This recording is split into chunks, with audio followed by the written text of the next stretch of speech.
All right, we're back live again. I don't know when I lost that second one, but clearly the world is telling me to just leave the camera mounted there and don't move it around. Whenever I have touched it, something happens. Either the camera goes down the screen, the cable comes out, or I mess something up. So as much as I would like to show you my LiveScope screen, the camera's going to stay mounted there because I guess I'm not good enough to do all that. So we'll be leaving the camera mounted there. So unfortunately, we lost our stream the second time. And I wouldn't doubt if all those people probably don't come back again because I messed it up again. But anyways, we got the live stream going for the third time, and it should run smoothly now just because I'm not going to touch that camera. I think it's a little touchy with the USB cable connected as a webcam. When I move that around and that cable gets disconnected or whatever, we just lose the feed. And you can't just plug the camera back in and get the feed. Once you lose the camera feed, you're done for. You have to restart the stream. So I apologize. I was trying to be helpful and show you the LiveScope, what it looked like, but the world didn't want me to do that. So you got to look at my ugly mug, I guess. And hopefully we'll catch fish. We haven't yet. I mean, I've probably been streaming here for, I don't know, maybe an hour, and no fish yet. So we have had a couple move through on the bottom and just weren't interested in the bait. We'll see. We'll see how it goes. And we are getting some people back in here, so that's good. Not sure if you guys were in the last couple or just joining new. We're out in the St. Croix River trying to catch a sturgeon. And this is attempt number 3. I've been moving this camera around, trying to show some things and losing my feed. So I've decided it's staying there for now, and we'll just deal with it that way. And hopefully catch a fish.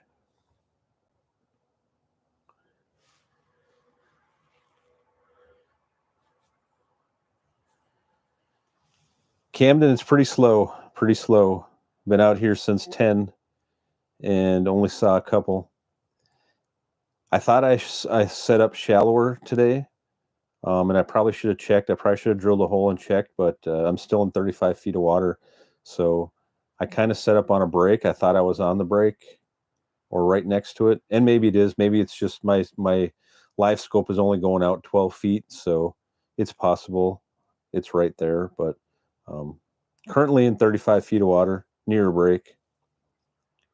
Seen a few fish move through. Nothing hungry yet. I was just looking at the Solar Lunar app, and it's showing that I'm in a major right now, right at the peak. So we'll see. Haven't been able to talk myself in or out of that whole thing, if it matters or not. But I've been trying to keep an eye on it a little bit, maybe to try to plan some of my personal trips around it.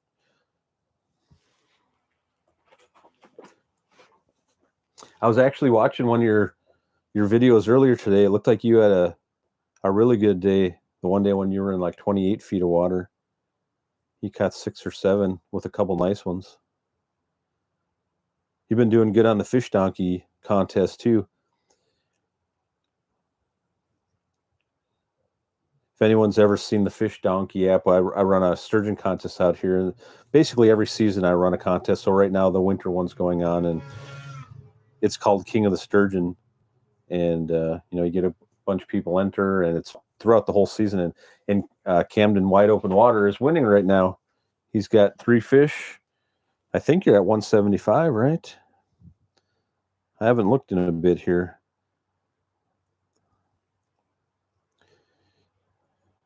Yeah, 175.5. So that's a total of 3 fish.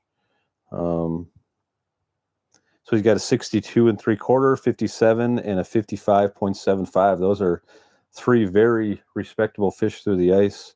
It's a little harder to get a bunch of 60s through the ice. A lot of times you can you can tally those up in the open water, but it's a lot harder in the wintertime. So I think any score over probably over 150 is even good, 350 average. Theo's right behind him, Theo Burkholz at 164 3/4, and then Jeremy Levaster's at 152.25. So we have roughly 21 days left, something like that in the season. So still a lot of time to join. If anyone comes out here and fishes and wants to join, you can join at any time. And again, there's prizes for the biggest fish, the biggest 3 fish, and then just some random prizes if you catch 100 inches total. And right now there's 7 people that have qualified for the drawing for the prizes. Got prizes from Apex Predator, some rods, and I think some terminal tackle. I have some striker stuff I'm going to give away. Obviously, the cash prizes. Walleye Willie said they would donate some things too. So a bunch of stuff you can win just by joining. I forget what I put on there. I think it's maybe $20 or $25 to enter. Yeah, $20. I think it's actually 22, and then that's the fees, so it's kind of a $20 entry.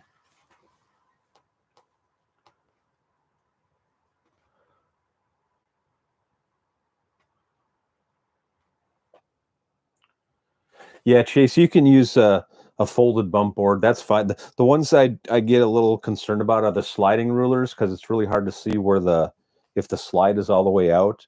But I can actually show you here. I might lose my tracking, but I have an 80-inch bump board. Yeah, it lost me. There we go.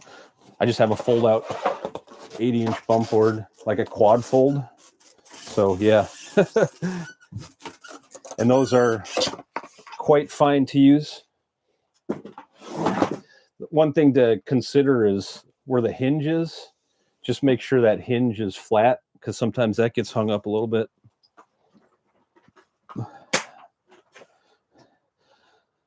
I do like that 80-inch bump board, though, if you're looking for one to buy to measure, especially for sturgeon fishing. That quad fold is nice. It's a nice little footprint. But they're spendy, they're, gosh, $140, $150, but hopefully it'll last a long time. Yeah, Ryan, you should get out here. It's looking, according to the Solar Lunar app, today's a good day. And the weather's actually really nice. Like I almost have to turn the heater off. I'm so warm. I stripped off all my bibs and coat and got a fan going. My heater's on low, and I'm really overheating. No, it's not windy at all.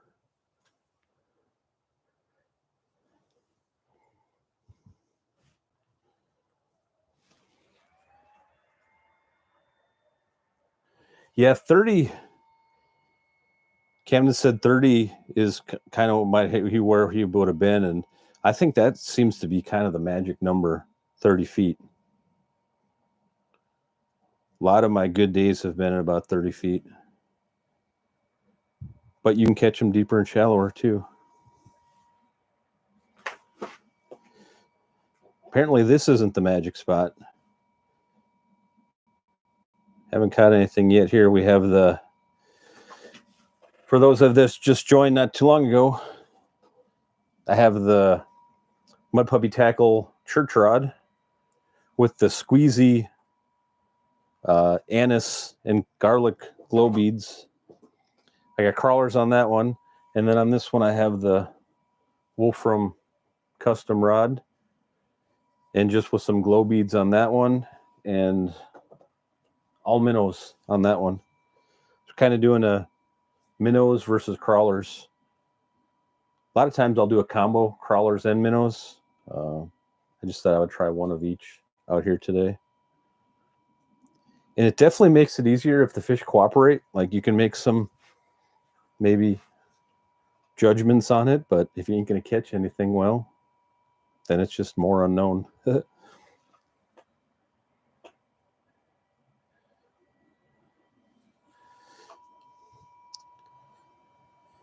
I can't believe I had to restart this live scope or this live stream twice now. I tried taking the camera down and putting my live scope screen on the camera, and both times I just lost my feed to the camera, so it's going to stay right there on that little tripod, and we'll deal with it accordingly.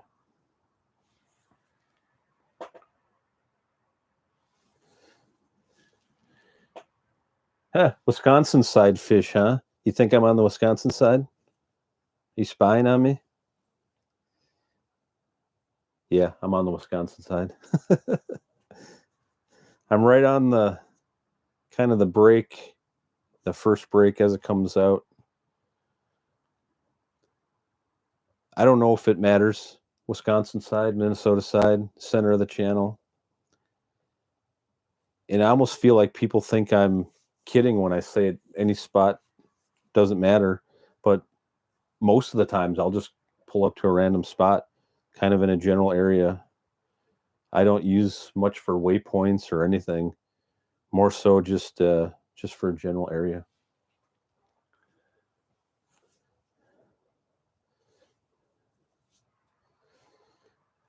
How about that Super Bowl last night, huh? That was pretty interesting. Ryan, you were pretty close to cashing in on a nice little parlay. That was unfortunate. That would have been a nice one. I think you just needed Smith to go over 105 yards, huh? Did Kareem ever get a touchdown? I wasn't sure about that. Wasn't really paying too close attention to the stats.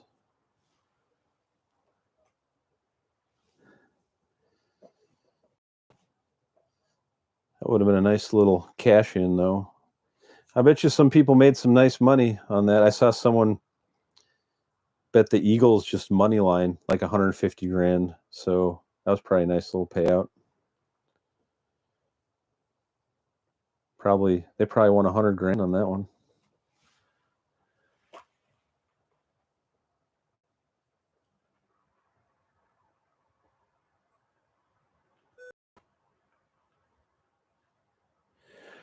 Tristan, so you broke off on 40 pound. That's one of the reasons I do kind of go up to 50-pound braid. 40 pounds fine, and I think even 30 and 20 pound can work fine too, but there is some shock value to a bigger line. Like if you set your hook hard using smaller braid, it's going to snap, and I've saw that constantly when I started getting into this. Even open water, everyone's like, oh, just get 50-pound braid or 65-pound braid. I was snapping that when I was setting the hook on flatheads. I'd reel down and set the hook. So that stopped when I bumped up to 80-pound. Very rarely will we snap off when we're using 80-pound. Now, I'm not saying you have to use 80-pound through the ice, but I would just be a little more conscious about how hard you're setting that hook. I don't think you necessarily need to set that hook super hard. And also, if you're using, the stiffer the rod is, the more force that's going to create when you set that hook. So that is the one kind of difference between the mud puppy rod and the Wolfram rod. There is some give on the mud puppy rod. Maybe not as much quite backbone, but when you do set the hook, there's a little more give. So, and some people move to monofilament just because of that. You'll get that little stretch factor when you're setting the hook, but I honestly think people are setting the hook way too hard when they use braid. It's not necessary. There's no stretch in that line. So when you set that hook, for every inch you're moving that braid, you're moving that hook just the same amount of force. So just don't set the hook as hard, I would say. But I would guess that was probably a big sturgeon.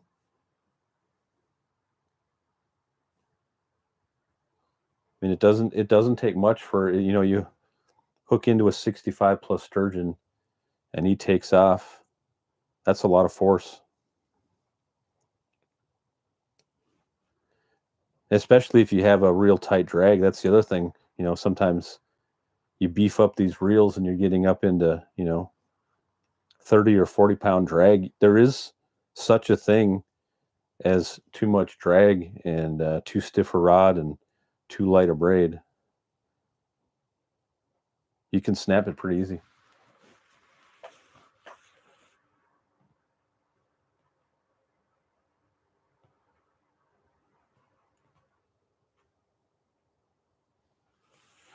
Yeah, I would say, yeah, it's hard to say, Tristan. Really, you know, there's so many different factors. Based on what you're saying, I don't think it should have broke that easy, but um, also, you know, all it takes is just having a little nick in your line. I was out on a guide trip on Saturday, and I had my rods just sitting in my chair, kind of leaning against the back, and we went to put our rods down, and I grabbed one, and the beads fell right off, and I was like, "What the heck?" My line just broke, and I have no idea. Obviously it hit something sharp at some point along the way. So it doesn't take much, just a little nick in your line that you're unaware of, and you'll just break off. So sometimes that happens.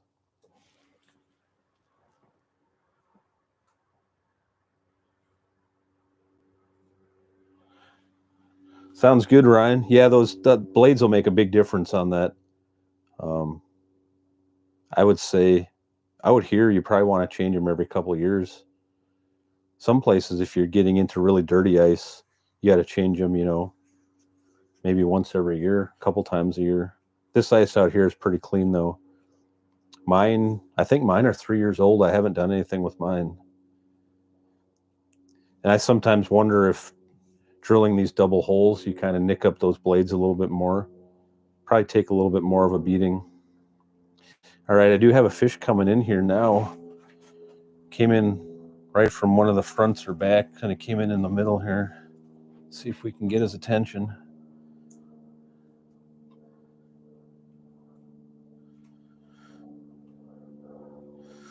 Looks like a smaller one. Sometimes it's hard to tell till they come completely into the beam though. Definitely cruising along the bottom here. Oh, there's another one coming in over here too. We got two fish down there. I have seen that pretty often too. Well, you see multiple fish come in when one comes in, almost like they come through in little groups or whatever. Not necessarily schools, but just, you know, maybe small groups of 4 to 6. Obviously, you're not seeing every fish that's in the group, but we often see 2 to 3 fish.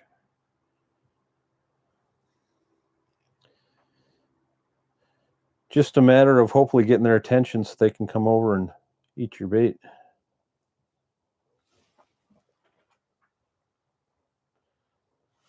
Yeah, good point, Ryan. Sometimes you don't realize this, especially with the rods in the holder. You'll have your line fairly close to the heater, and even if it doesn't burn your line, it could weaken your line being in front of that heater. So another thing to keep in mind.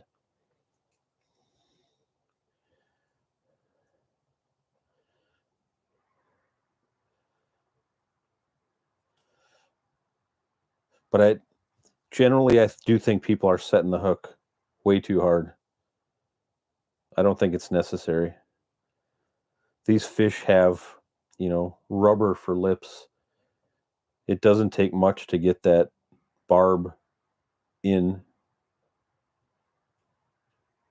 And usually once it's hooked good in that lips, it's not coming out.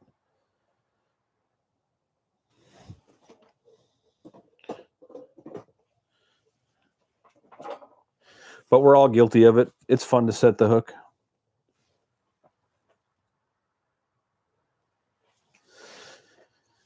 We're back up to 15 people.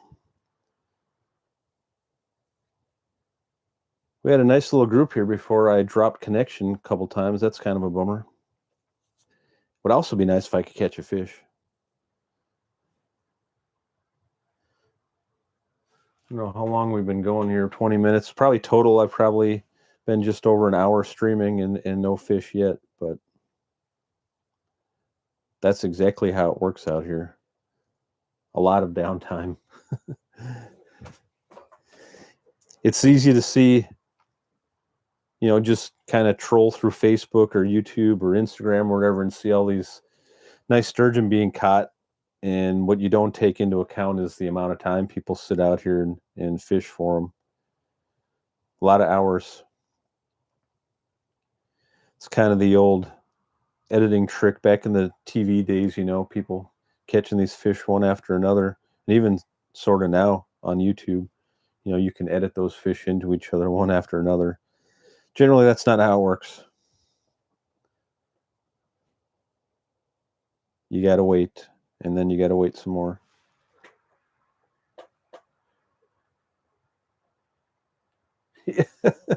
Those mud puppies are going for a ride.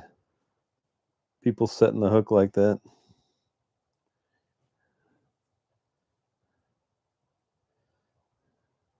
But again, it's kind of fun. Some people were asking me about my live scope setup, so I'm using the 93 SV UHD with the LVS 32 transducer, and then I have a HD Innovations shuttle for it, so it's all kind of a nice package. That shuttle is really nice. They just came out with that this year. Nice compact unit, designed really well. The pole holder fits in there real well. If you're looking to get into the live scope game, I highly recommend the HD shuttle, HD Innovations. The 93 is a good unit. I've had this one now for maybe 3 years, maybe 3 or 4 years. No issues. Everything's worked great. I am looking to upgrade, though. I saw Shields has a sale going on here next couple of days. I think I'm going to upgrade to a 10-inch unit, and now they come out with the Ultra 2. So how it works is really confusing. So the 7 and 9-inch is UHD, and the 10 and 12 units is Ultra for the Eco Map side of it. So they're all Eco Maps, but for whatever reason, the 7 and 9 they call UHD, and the 10 and 12 they call Ultra. To me, that's super confusing. I don't get it. Anyways, this is a UHD. They came out with a UHD 2 now, and then they also came out with an Ultra 2. So the second generation of both, like the 9 and 10 inch units. So I'm going to upgrade this to the 10-inch, go to the Ultra 2. The Ultra 2, they added some Wi-Fi capabilities. You can go in and actually record the screen. You can just send that right to your phone, record it. You can actually watch it on your phone or a tablet. You can bring it up and, watch it wirelessly. So that's kind of a nice feature too. If I have someone in the boat, I can just, hand them the tablet and they can kind of watch the screen. The resolution's higher on the upgraded screen. The screen's bigger. So I think I'm probably going to upgrade. They got a really good deal going on at Shields right now. Going to pick that up. If anyone's looking to get into a live scope, I'm probably going to have this one for sale here within the next few days, and probably going to offer a pretty decent price on the head unit and the transducer. So, and that's really all you need. You'll need a pole to put it on or something, and a shuttle. But the black box too. So the head unit, the black box, and the transducer all in one package, because I'll be keeping my shuttle and my pole. So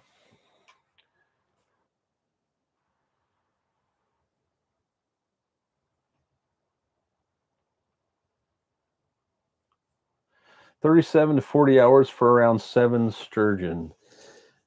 Yeah, I think that's pretty typical. I tell people, on my guide trips, on my open water trips, I tell them my expectation is 1 to 2 per hour. So 6, you're looking at anywhere from 6 to 10 or 12 fish. That's fairly typical. They're not all huge, but that's about what we're catching. Through the ice, I scale that back. I tell them 0 to 3 fish, or sorry, 0 to 1 fish per hour. So we're talking, you know, when you get in the zeros, you know, you might get skunked. I think I actually say 0 to 0.5 fish per hour. So now we're looking at, 0 to 3 fish per trip.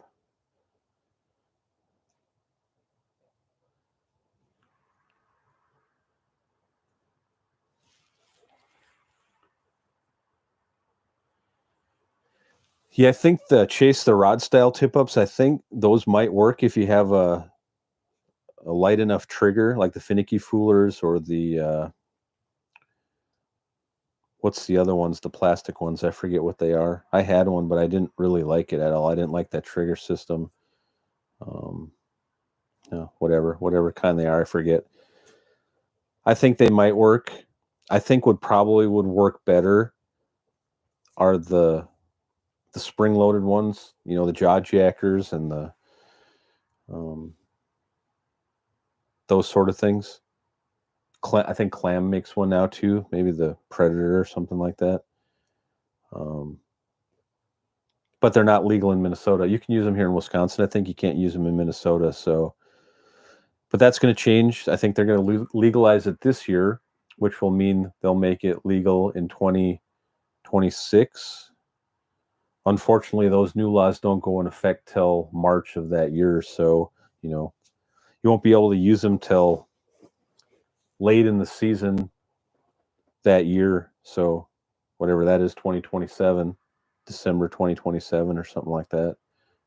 It's a long process, and I don't understand why it just can't be legal as soon as they, sign the bill into law. Then it should be legal, but the DNR has to do their rulemaking process, get it in the books, and their cutoff is, the start of the new season, which is usually March. So, but I do think those would probably work. And my opinion is I think they'd work better because they're setting the hook versus a tip-up style. You have to set the hook yourself.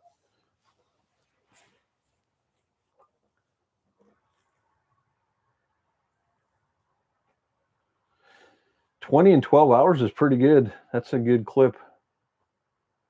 And then the next day you caught 3. Yeah, you just get into schools like that. It's crazy, and it does seem that like the smaller ones are in bigger schools. So if you get on some smaller fish, you might catch 10 or 20, and you just have to filter through those.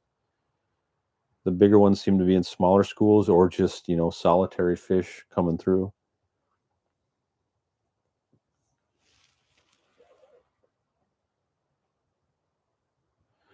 $1 a.m. to 5 a.m. Oh, geez. Well, I won't be staying out that late tonight. But again, that's that window I was talking about. Sometimes it's 1 to 5 a.m. Sometimes it's 5 p.m. to 10. Sometimes it's noon to 5. It just varies day to day. I was hoping to hit one of those windows today. Usually if you sit out here for, 6 to 8 hours, you hit one of those windows. But sometimes you don't.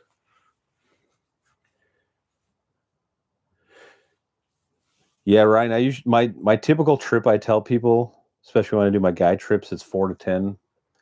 I kind of feel that hits the earlier bite and maybe a little bit part of the later bite. I think it's a good mix, and it works for people's schedules too, getting off work and stuff. I kind of like getting out here before it gets dark and getting set up. I kind of do like this morning time though. Like if I could get on a good bite, to do like a 8 to 2 trip or something like that. I just haven't found any solid evidence that it's better one time or another. So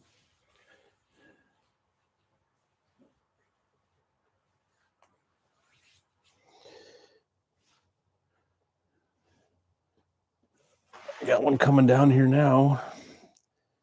See if we can get his attention. He kind of just loaded down.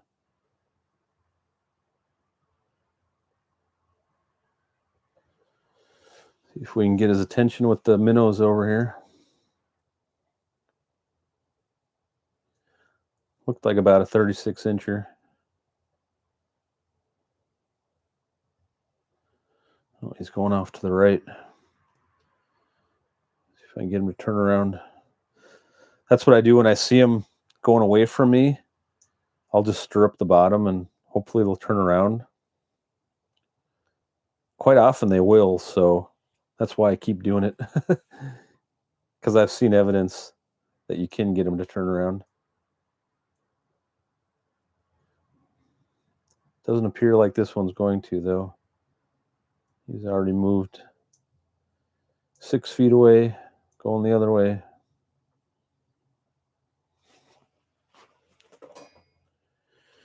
See if he'll turn back around, circle back. That's the other thing I like. Oh, he did come back.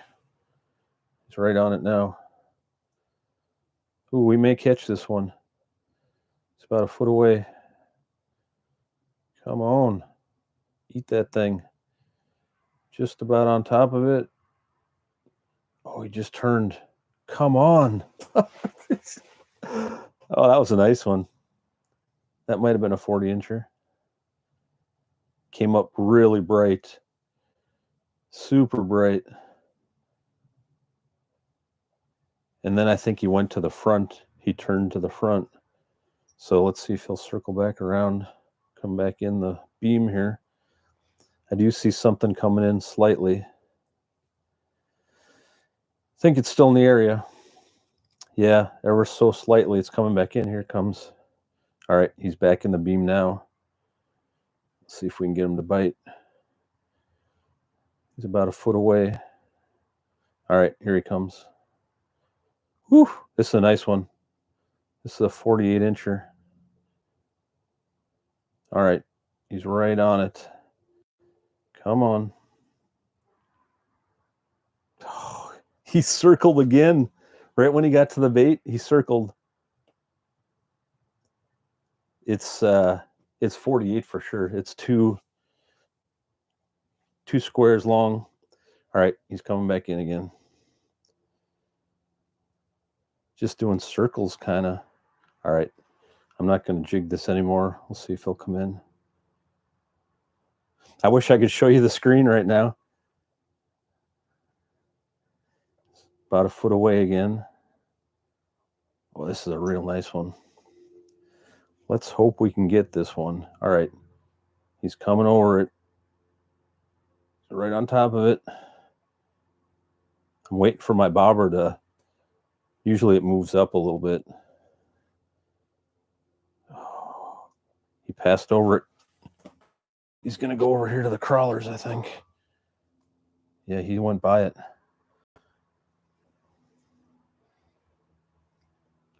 All right, he's on the crawlers.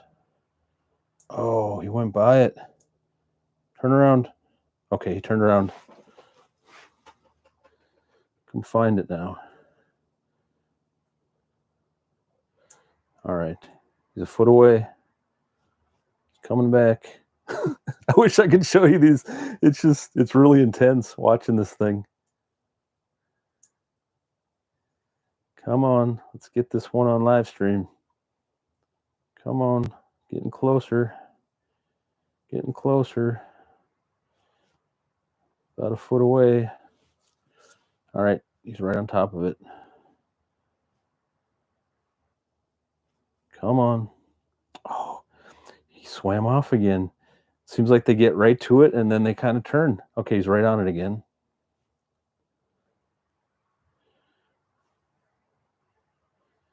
Come on. Turn and went the other way. He's just circling.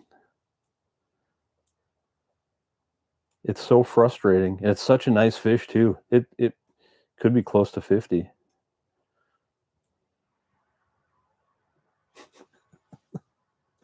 Oh man, now he's off the screen again. He's out of the beam. So frustrating.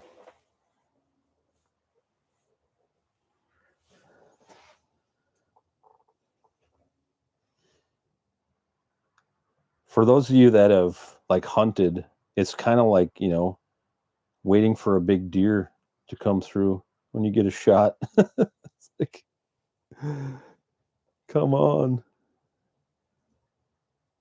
I can't believe that one seems to have begun now. Oh, man. That would have been a nice upgrade for me, too, I think, on the fish donkey contest, because I'm doing that one, too.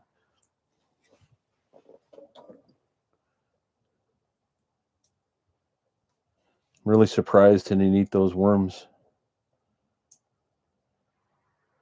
Maybe he'll circle back around here. That was our shot. That's the one we wanted.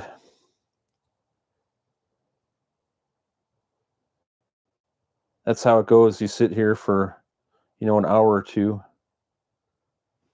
And there's your chance. Unfortunately, it looks like he's gone.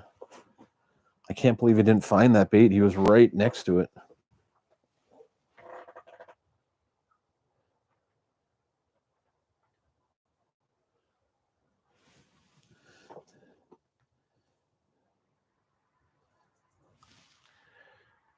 Hey, Cole, I'll show you here real quick.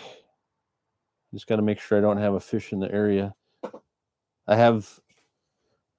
Oh, sorry. This fish came back in. Come on. Come on.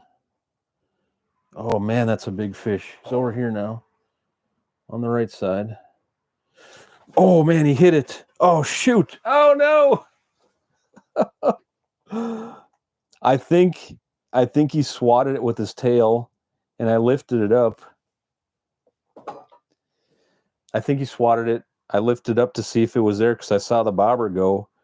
And right when he did that, he took off. So I really must have spooked him. Oh, that's unfortunate. He probably won't be coming back now. He just left there's a big debris field on the screen right now. Oh, that was a big fish. I'm surprised I spooked him like that. I think he's probably gone now. How frustrating. He must have swiped it with his fin or his tail.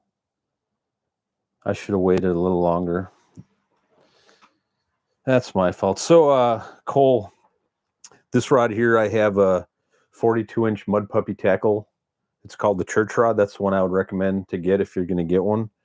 I have a C40 Okuma Samar with 50-pound braid. And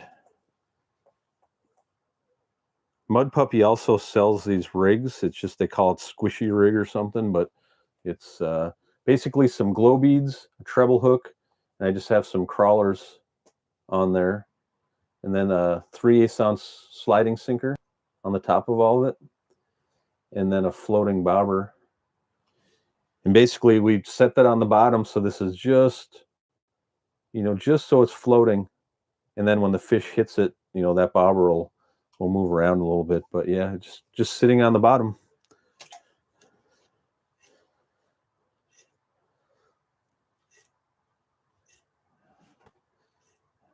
And I'm still reeling inside that I missed that one.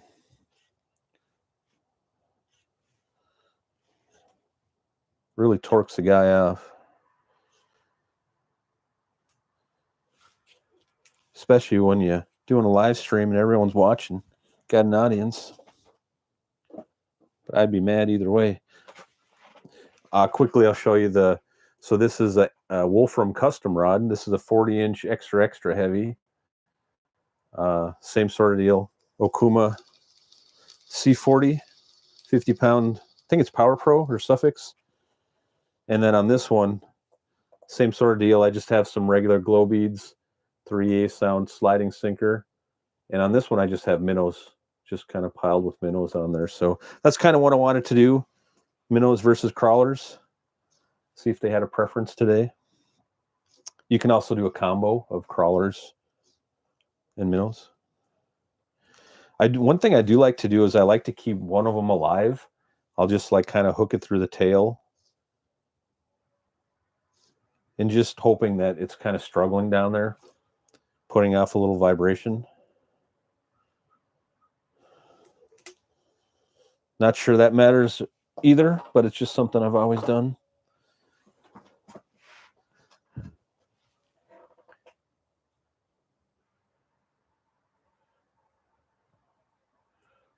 Oh, did they really put in an ad right as I was setting the hook? That's crazy. It's almost like they knew that, huh?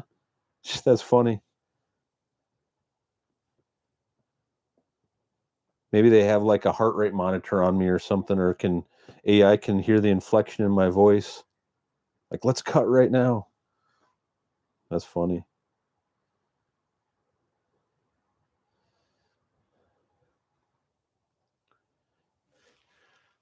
Problem is I didn't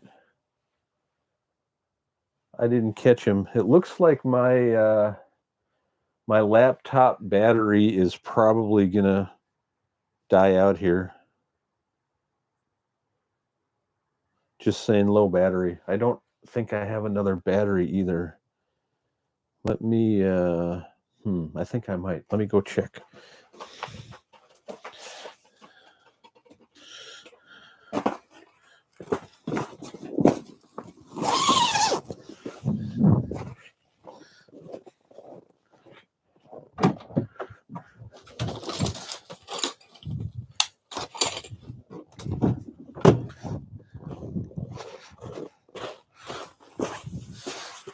I do have a smaller battery.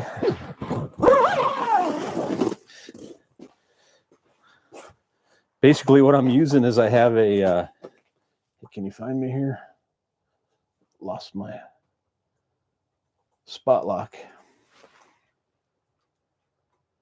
There we go. I just have these rigid batteries, and I have like, if you ever seen the Milwaukee Top Off or whatever, this is a rigid brand, and I have my laptop plugged into that, so. But it takes quite a bit of power, so.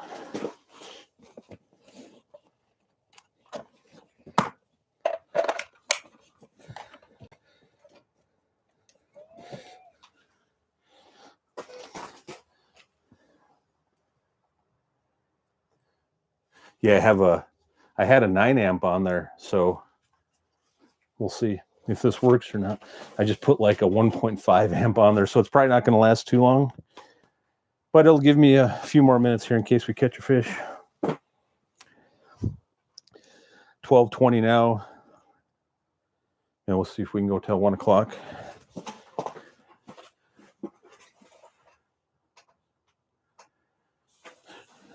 Right, and I don't keep the line tight at all. I leave a big loop of slack on there. So basically your bobber's floating, not really floating freely, but you're not like keeping tension on it either. I set it just so the bait hits the bottom and the bobber sits up. You don't want the bobber getting pulled down, I don't think, and you don't want the bobber. I mean, you could have the bobber laying on its side, I guess, but I like it so it's just standing up. And that will vary the size of the bobber you use too. And it may not even be necessary when using the live scope, because you see that fish is down there, right? So you could just grab your rod and hold it, and you're probably going to feel that fish when it sucks the bait in. So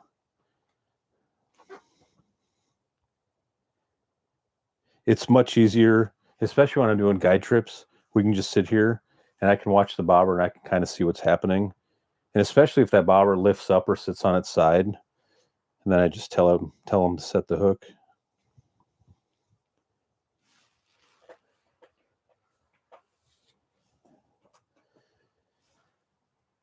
All right, we got looks like 17 people in here now. Thanks for joining.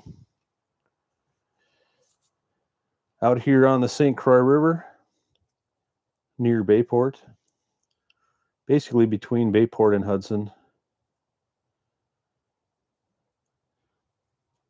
I can see from where I'm sitting, I can see the railroad bridge.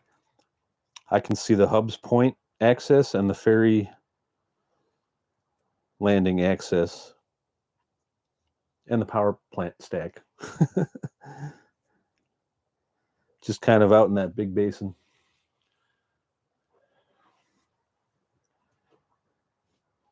Not too many people out here today.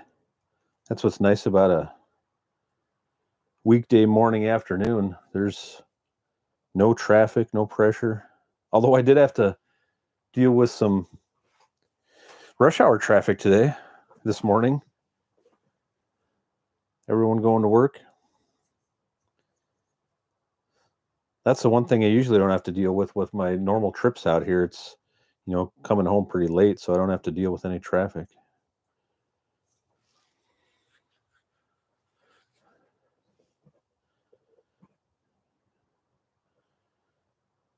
I got my Mighty Sturgeon lucky shirt on from one last cast.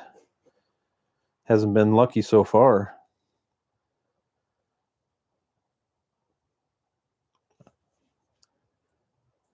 Man, we really should have caught that last one.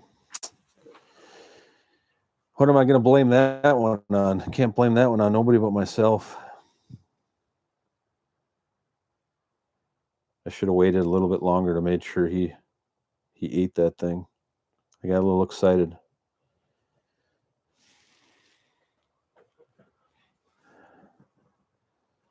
Maybe another one will come through.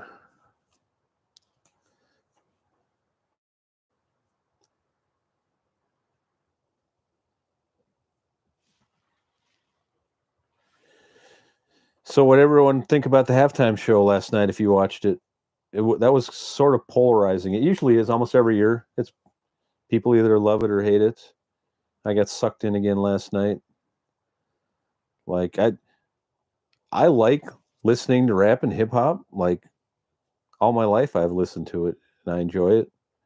I just didn't find that whole thing like really entertaining. Like I had a hard time. It helps I didn't understand or that I don't know the songs, but I didn't understand what he was saying. Like it was, I suppose that's part of the whole mumble rap generation, but like it wasn't that I hated it. I just didn't understand. So I think it could have been a much better show personally. And I see people posting, oh, the boomer crowd is triggered because they don't like this kind of music. I don't really think it's about that, like when Snoop and Dre were on there, that was awesome. I thought that was a really good show. I just couldn't understand what he was saying.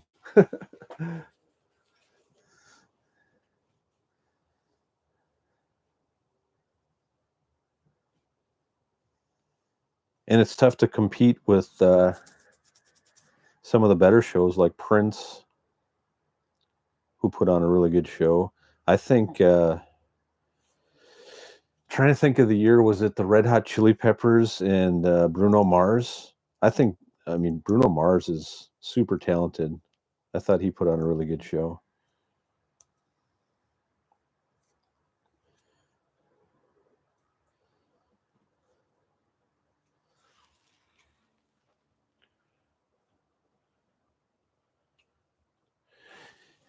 Yeah, Chase, I don't know the music real well. So like I said, I didn't understand the lyrics or what he was saying.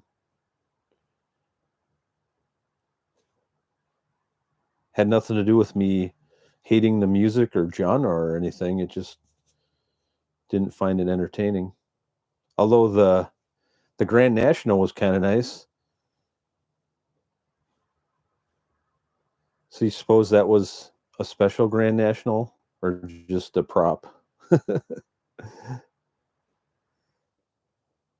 always wanted one of those when I was younger. I had a Cutlass Supreme, which is sort of just the same body style as the Regal. It was a 79. I really liked that, though. It had a little bit of a rake to it. Had some fat tires on it.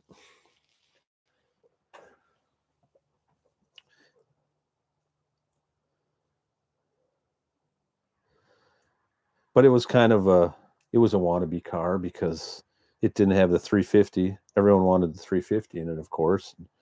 That had the smaller, 280, I think was a 280.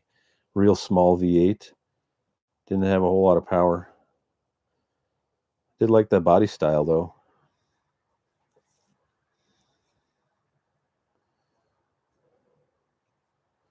Come on, fish. Need one more chance here.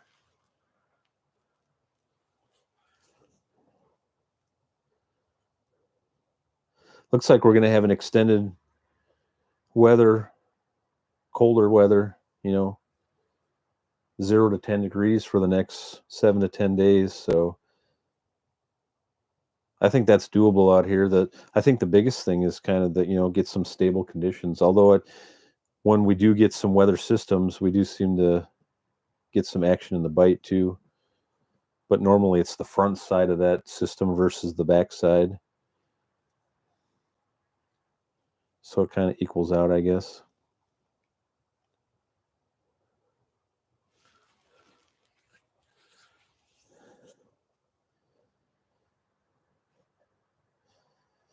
This is sort of the spot where you would see just a random, 65 incher come through. I was kind of hoping for that.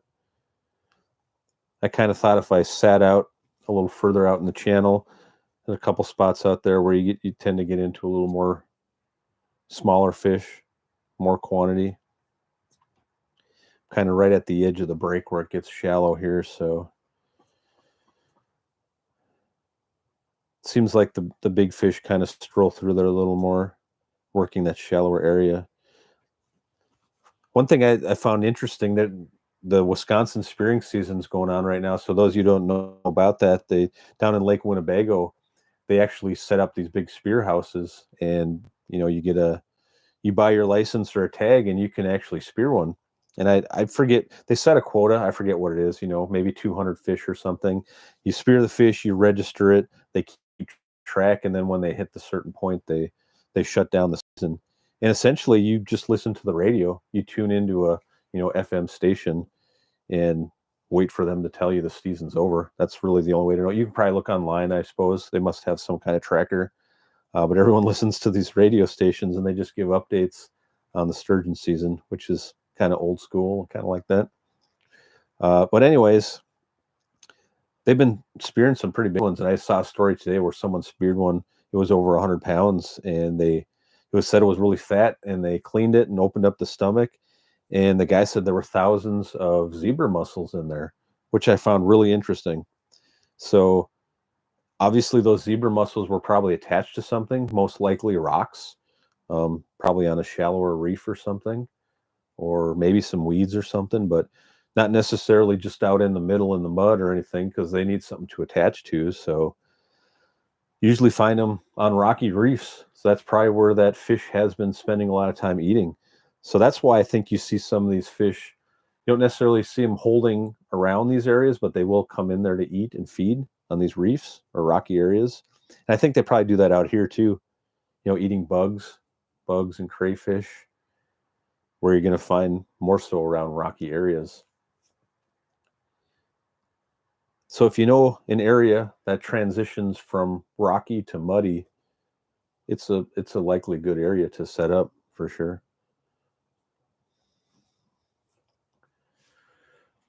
Some of these guys on Winnebago, they go pretty far into like finding spots they want to set up their shelter every year, and they change from year to year. But I mean, they'll go out, they'll check water clarity. Some of the guys they'll do like soil samples. They'll put core drillers down there, and they'll pull up the mud, and they'll see if there's bugs and things that the worms, the sturgeon, want to eat. If they find a bunch of that, they'll think that's a good area, especially if the water clarity is good, because they need to see them in order to spear them. So we have one slowly coming into the right here. He's 10 feet away, so I'm not going to get too excited, but there is something coming in on the right. A lot of times you see him way over there on the edge, and you get excited, and then they're just gone. So I really don't get super excited until they're about a foot or two away, and I know they're coming in my direction.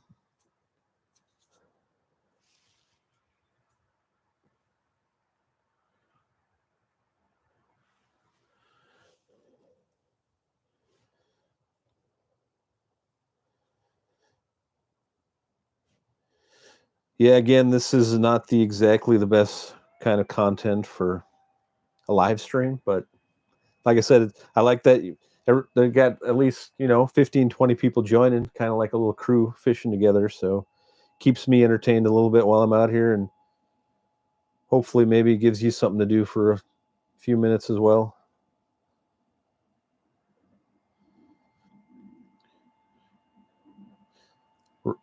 So there's a huge school of something coming through right now, and I was explaining that in one of my other streams. Something's down here. They're 15 to 20 inches, and they're moving through super fast. They're in schools, and they kind of scatter around, and sometimes they're in tight schools, sometimes they're spread out a little bit, but they all have the same shape, and they just come through and then they're gone. And I really don't know what they are. I'm guessing they're either moon eye or white bass, or maybe large gizzard shad. The gizzard shad have survived here. We've had a couple, mild winters, and they've survived. So there are some, 12 to 15 inch gizzard shad out here. So,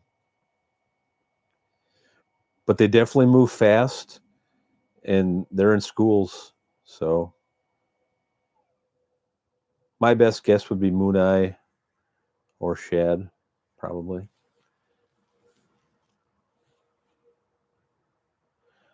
Oh, that's good to know, Kong. I'm looking forward to picking that up. That looks like a good deal that Shields is running, and I'm just waiting for him to come into stock. I talked to the manager there, and he said he was going to give me a call as soon as they had them. I looked on Saturday, and it said you could actually go and order them, and there were a couple stores that it showed in stock. So I was thinking, I'm probably going to be able to get one today, maybe. But now I'm looking, and now it's back to, it just says coming soon again. So I'm not sure how exactly that website works, but I did put on there to get notified, and I haven't got any notifications or anything. So I'm hoping sometime early this week they'll be there. I can go pick one up. I think that'll be a nice little upgrade. I really do like that I'll be able to record the stream on, or the screen, on my phone or whatever device. I can throw that into my videos.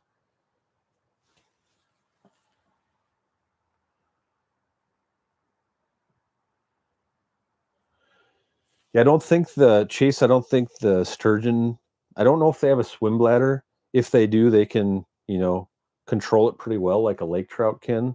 And that might be part of the reason you see them jump out of the water. We'll be out here in the middle of the fall, and they'll just be jumping all around us. That's one of the theories. People say that maybe they're, releasing the air out of their swim bladder, maybe adjusting different heights or something like that. But I have not seen any barotrauma issues with sturgeon, so they must be able to deal with that pretty easily. Every once in a while, we will have one that we catch and then we release, and then it swims off on the surface, and it'll actually swim around the boat sometimes, and it just doesn't want to go down. And maybe that's an issue with that too, but then out of nowhere, they'll just go down. So we do see that from time to time, where they just kind of hang out in the area and swim around us. We can't really figure out what's going on. But we haven't had any issues with them like dying or anything like that, where you see like, crappies or perch. Or I was out on Mille Lacs the other day catching some of these jumbo perch, and that was, 30 feet of water. You reel them up and they're gone. I mean, their swim bladders are coming out of their mouth, and they're puking up bugs all over the place. And so if you go up there and do that, just prepare to pretty much keep every fish you catch, because they ain't gonna live, especially if you reel them in really fast.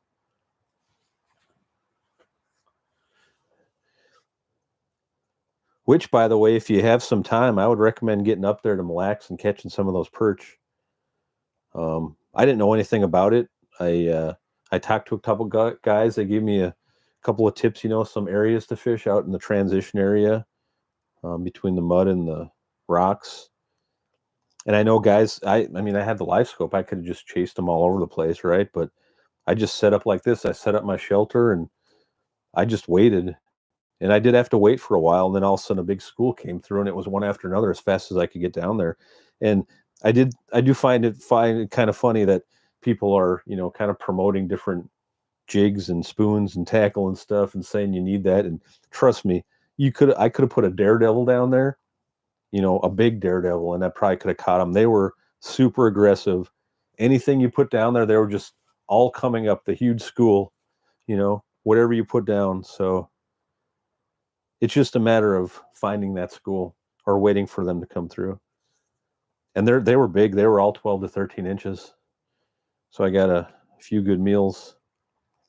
And what's weird about the perch is here in Minnesota, that's the only fish where you can catch a limit, but you can also have a limit in possession. So you can essentially have two limits in possession.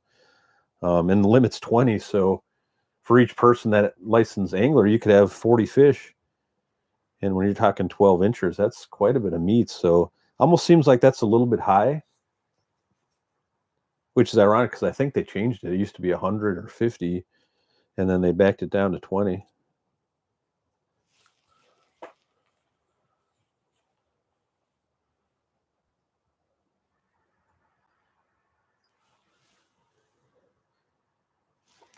Cole, you're not stealing any honey holes. Everywhere's good. I would say find 30 to 35 feet and set up. There really are no honey holes out here. There's favorite spots that people have, including myself. Not sure it matters or not, but come out here and kind of find your own places. I would say get away from people. Where you see people set up, just go the other way. That's what I've found works. Now you can go set up next to people and you may catch fish there too, but I just kind of like being all alone by myself where I'm not going to have a lot of traffic. The one thing I do kind of worry about if I'm fishing near people is you get into a big fish and they'll run out to the side quite a ways. So now not only you're not dealing with you have to deal with the lines in your house, but now someone else's shelter you have to deal with. So, and they'll make big circles sometimes, and now they run into someone else's line who you don't even know. I don't think that's cool. So even if someone comes and sets up near me, I'm not necessarily upset that they set up right by me because I don't want them there. It's more so I don't want my fish going into their line or vice versa. These fish don't care if there's extra lines down there. But honestly, I think just go find a spot 30 to 35 feet and just go away from everybody. Wait for the fish to come through.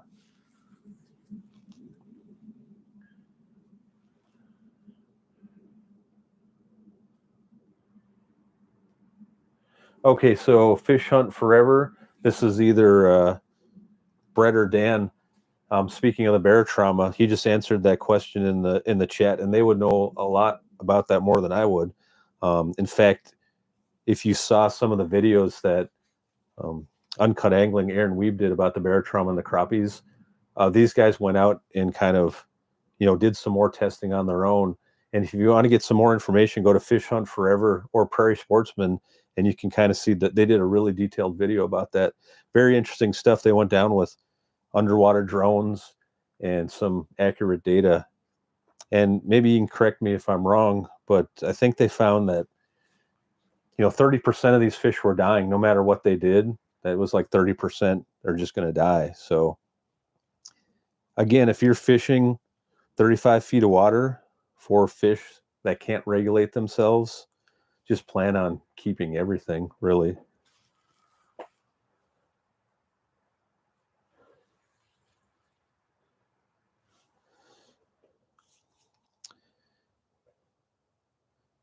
And also, if you're interested in watching some sturgeon through the ice, Prairie Sportsman did a good video. I took them out one night, and it's a little more condensed version, answered some more questions, and you can actually see some fish being caught versus this boredom. Man,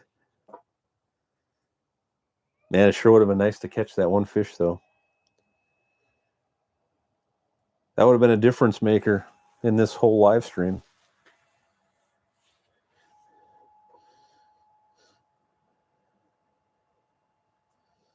But I enjoy being out here either way.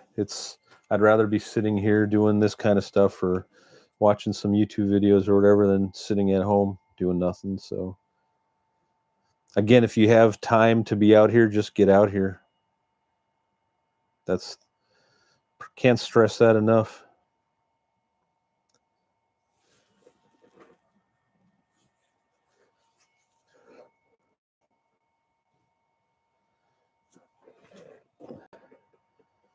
Sure was hoping to get one. Maybe next time.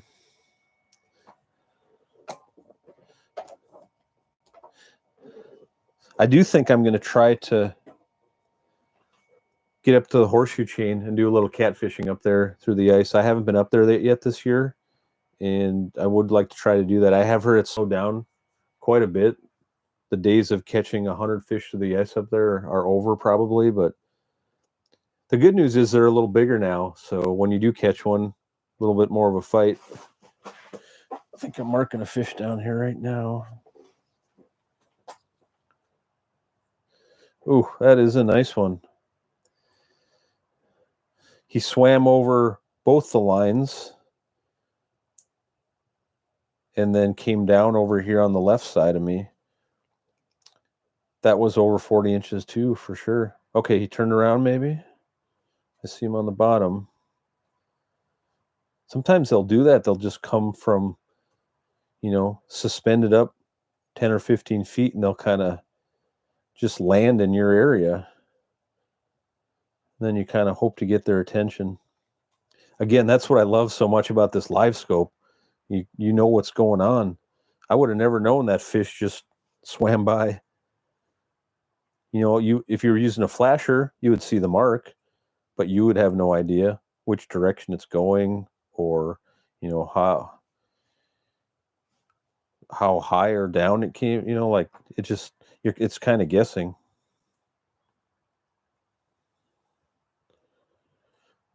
That was a fat one for sure, though. Fattest one I've seen today. Very wide. And what's also interesting is you can tell they're sturgeon for sure. I mean, you can see their mouth, you can see their tail, the tip of their tail like a shark. You can make out features of their body, and sometimes we'll have paddlefish swim through too, and you can just see their big old snout, the big paddle as they swim through. Normally they're, mid-column. You're 30 feet of water, they're swimming through at 10 or 15 feet. And I would like to catch one of those because I never caught one before. And unfortunately, the only way you'd be able to catch them is reel up to them and foul hook them, and that isn't super ethical, but I would like to catch one. I know down south, Oklahoma, Arkansas, they catch them down there. There's a guide I follow, I think it's Keystone Lake. There's a guide down there, and like almost every trip they're going out and catching 100-pounders. So I would like to do that one time, just to catch one, kind of hold it, inspect it, take a picture with it. They're really cool looking fish.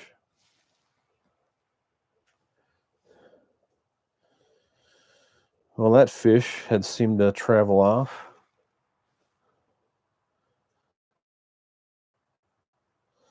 There's one over on the right side peeking in.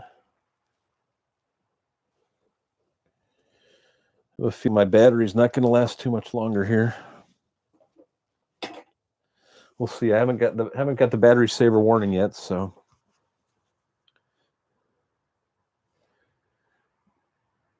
this stream has been a little more smooth than the other two. Note to self: leave the camera put, which is too bad because I'd like to show you the live scope screen.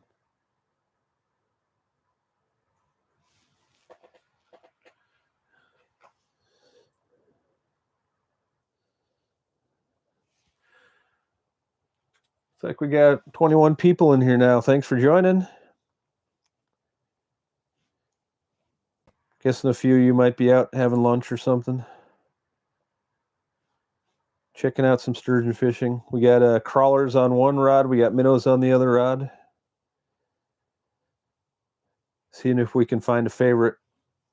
Unfortunately, if you can't catch a fish, you can't see which one it favors.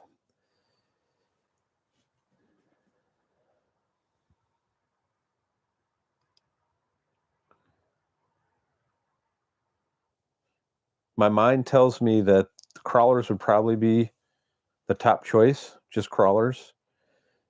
But there are times when they just want like meat instead of crawlers. And they're, when we're out here in the fall, it's almost all gizzard shad we're using. They're really keying in on those shads. So seasonally, their diet changes, and I think you can adjust your bait choices that way. Those guys out west on that fish for the white sturgeon, they're always adjusting their baits too, based on what's coming in from the ocean. They have some migrations of American shad and salmon and things like that. So they seem to constantly be changing up their baits too. All right, I think we got one coming in here maybe. Seeing some flashing.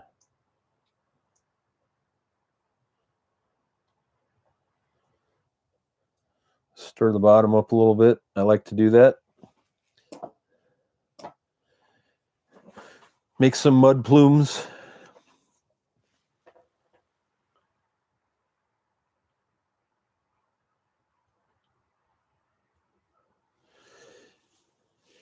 You shouldn't have too much wobble on your ion chase. I know if you do have an adapter where you can change out like 8-inch to 10-inch. My friend Brian has one of those, and I did notice he had more wobble on his than I had on mine. I do have a little bit of wobble. I don't think that's anything to be too concerned about. But I did notice he had more wobble on his for sure, due to that adapter that he has on there, the quick change adapter. And a lot of people get that because they'll use their like Eskimo bit, or they'll change back and forth. They want to change sizes between 8 and 10-inch. Not sure if that's what you have or not, but I did notice a little more wobble on his because he has that.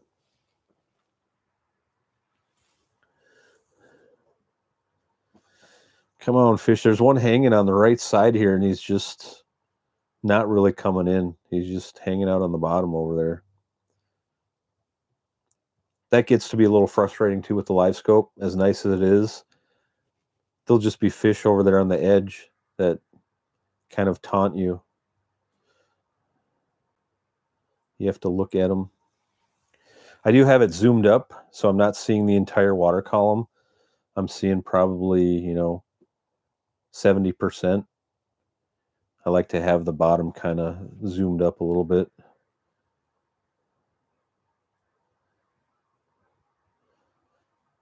I think you get a little better perspective where they are in relation to your bait on the bottom.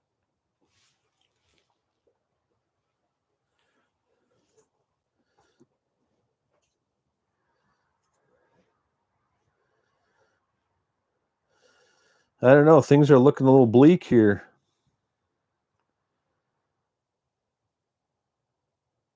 I like to be confident, though. You just never know. At any point, 100-pounder, catch a 100-pounder in the next 10 minutes. That's what happened when I caught that big one, that 7. Just we didn't see anything all night. Then bang, just out of nowhere. Next thing you know, got a state record. And that was the only fish.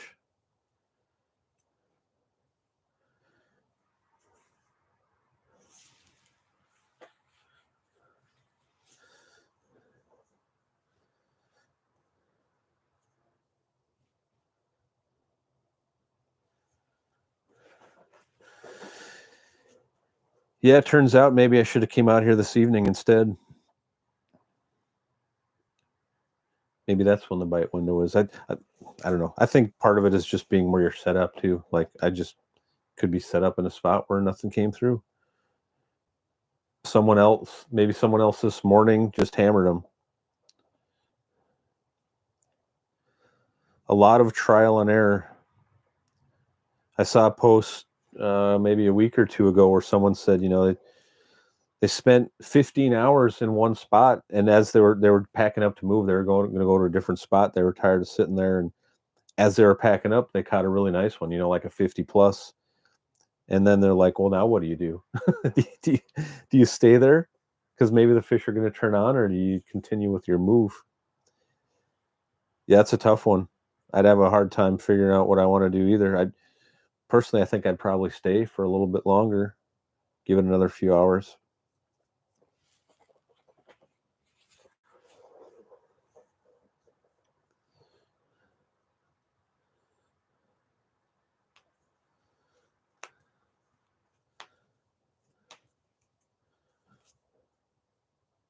It is nice not having vehicles buzzing all around you here, though. Can get used to this weekday morning fishing.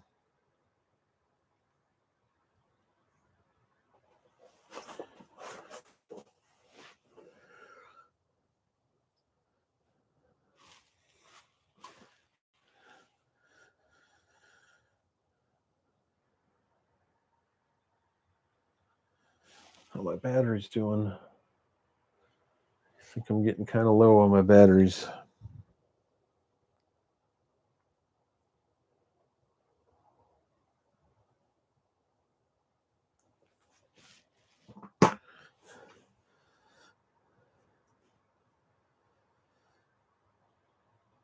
Just need one big one. That's all I ask for. I'll even take a small one at this point.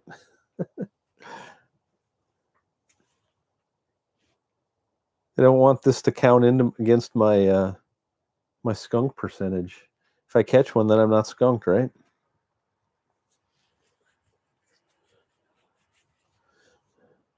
We've been on 1 hour and 16 minutes now. Oh, I just saw one flash in here.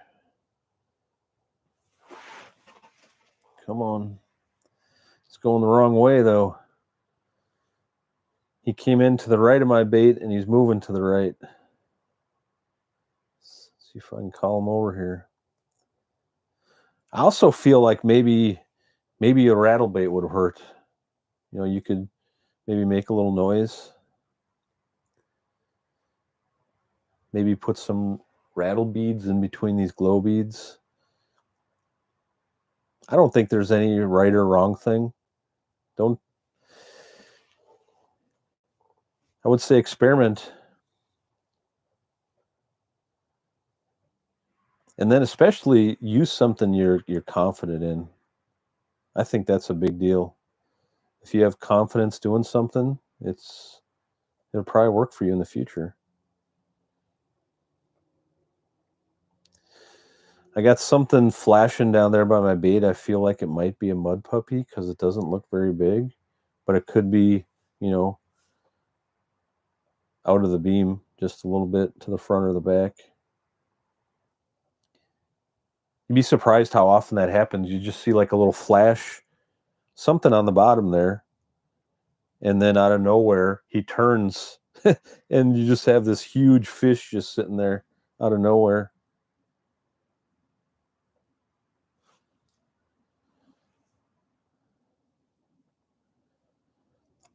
I think they're working on technology where you can see kind of both directions, kind of a 3D type thing.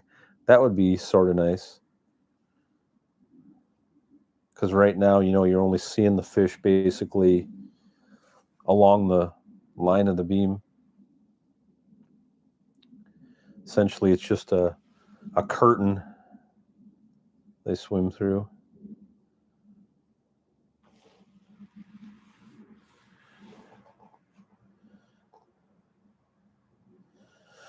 I guess we're not going to solve the minnows versus crawlers debate today.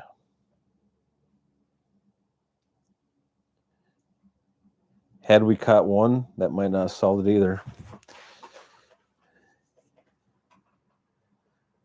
Would still like to catch one though. Even me, I may, even after this stream, I might just be stubborn and sit here till I catch one. I kind of get that way. Even on my guide trips sometimes, you know, like not ready to go. We got to catch one.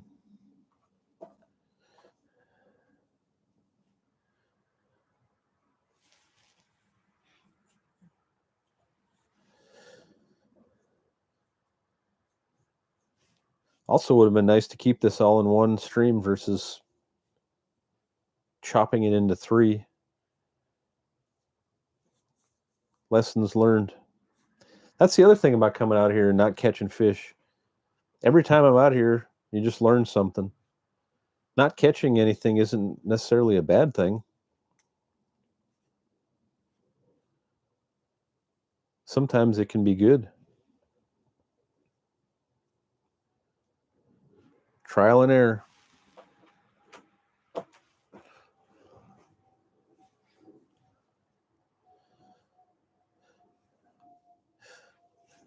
one upside to not catching a lot of fish is I don't burn through even maybe 10% of the bait I do in the open water. I think this fall I probably burned through 100 dozen crawlers, maybe more. And I think I've only bought maybe 6 this entire winter season. I got a fish coming in a little higher. I'm going to reel up to him and see if I can get his attention.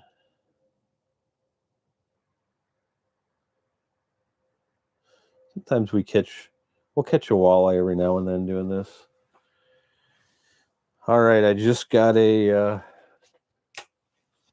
battery saver warning on my laptop, so I think that's probably going to do it. It may just go out at any moment here.